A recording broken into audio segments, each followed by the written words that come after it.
اللہ کے نبی صلی اللہ علیہ وسلم نے فرمایا قرب قیامت کی ایک علامت یہ ہے کہ لوگ زمین میں دھنسیں گے۔ اور عائشہ رضی اللہ عنہ فرمانے لگی یا رسول اللہ کیا جب اس امت کے اندر بھی ہوگا؟ فرمایا ہاں، اس امت کے اندر خسف بھی ہوگا، چہروں کی شکلیں بھی بدل جائیں گی اور آسمان سے پتھر بھی برسیں۔ پہلی امتوں میں تو یہ تھا کہ پوری امت اس عذاب میں شریک تھی، لیکن اس امت میں پوری امت پہ نہیں ہوگا، انفرادی علاقے، محفلیں، بعض جگہیں، بعض مقامات زمین میں دھنس جائیں گے، شکلیں ان کی مسخ ہو جائیں گی اور آسمان سے پتھر ہوں گے۔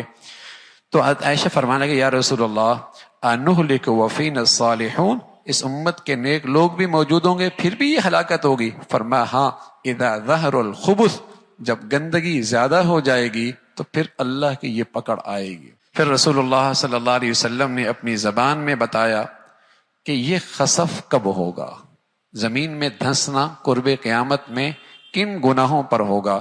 تو فرمایا المجاہرہ بالغناء والرفث، جب ناچ گانا کھلے عام ہونے لگ جائے گا، جب ناچ گانا کھلے عام ہو جائے گا، والمغازف، اور آلات موسیقی کھلے عام ہو جائیں گے، وشرب الخمور، اور شرابیں کھلے عام پی جائیں گی۔ عمران ابن حسین فرمانے لگے رضی اللہ تعالیٰ عنہ رسول اللہ صلی اللہ علیہ وسلم نے فرمایا فی هذه الامہ خسف ومسخ وقذف، اس امت کے اندر بھی زمین میں دھنسنا ہوگا، شکلوں کا مسخ ہونا ہوگا، آسمان سے پتھروں کا بارش ہوگی، لیکن کب یا رسول اللہ؟ مسلمانوں میں ہوگا۔ آپ نے فرمایا ومتى ذلک، اس کے علاوہ کون، اور اس کے علاوہ کس پر؟ فرمایا جب یہ مسلمان اسلام کے نام لیوا اذا ظہرت القینات والمغازف وشربت الخمور، گانے بجانے والیاں اور آلات موسیقی کی جب کثرت ہو جائے گی اور شرابیں پی جائیں گی، پھر اس امت کے اندر بھی زمین میں دھنسنا ہوگا۔ یہ جو آپ کو نظر آتا ہے نا کہ ٹیلنٹ پورے ملک میں تلاش کیا جاتا ہے، کون اچھا گلوکار بنتا ہے، یہ ہونا ہے، اس لیے کہ قرب قیامت میں دھنسنا بھی تو ہے۔ جب تک یہ ٹیلنٹ تلاش نہیں ہوگا اس وقت تک یہ عام کیسے ہوگا؟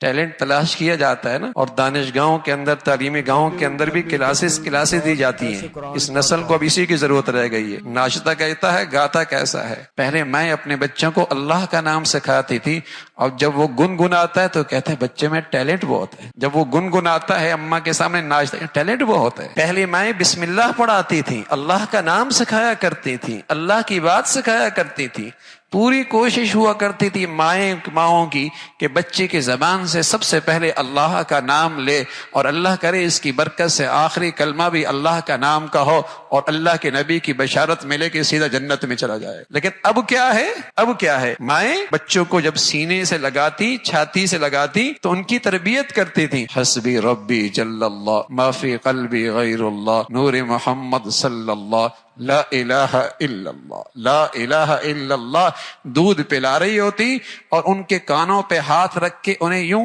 لوریاں دے رہی ہوتی، اور ان کے زبان سے یہ الفاظ ہوتے تھے تاکہ بچے کے دل کی دنیا میں یہ چیزیں نقش ہو جائیں، اور جب وہ زبان کھولے تو اللہ کا نام لے، زبان کھولے تو اللہ کا نام لے، اللہ کا نام لے۔ اور آج میرے عزیزو ابھی اس کی 2.5 سال کی عمر نہیں ہے، 3 سال کی عمر میں آپ نے تعلیمی ادارے میں بھیج دیا، وہاں اسے موسیقی کی کلاس سکھائی جا رہی ہے۔ کیسی بد نصیبی ہے، عقل پر ماتم کیجئے، لاکھوں روپے بھی دیجئے اور اپنی اولادوں کو بھی ان کے حوالے کیجئے، ہاں لاکھوں روپے بھی دیجئے اور اپنی نسل کو، اپنی اولادوں کو بھی برباد کیجئے، پیسہ بھی دیجئے اور اس اولاد کو اپنے لیے وبال بھی بنائیے۔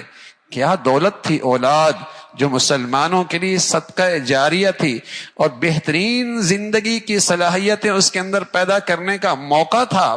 کیا بڑی دولت تھی کہ مسلمان اس میں سرمایہ کاری کرتا، اپنے وسائل لگاتا، اپنی صلاحیتیں لگاتا، اپنی توجہ دیتا، تاکہ اس سرمایہ کاری سے ایسی چیز بنے کہ کھربوں سال کی زندگی میں اس کے لیے صدقہ جاریہ بنے، اور دنیا کے چند ٹکوں کی خاطر اس کی آخرت بھی برباد کرتا ہے اور اپنی بھی آخرت برباد کرتا ہے، اپنی بھی آخرت برباد کرتا ہے۔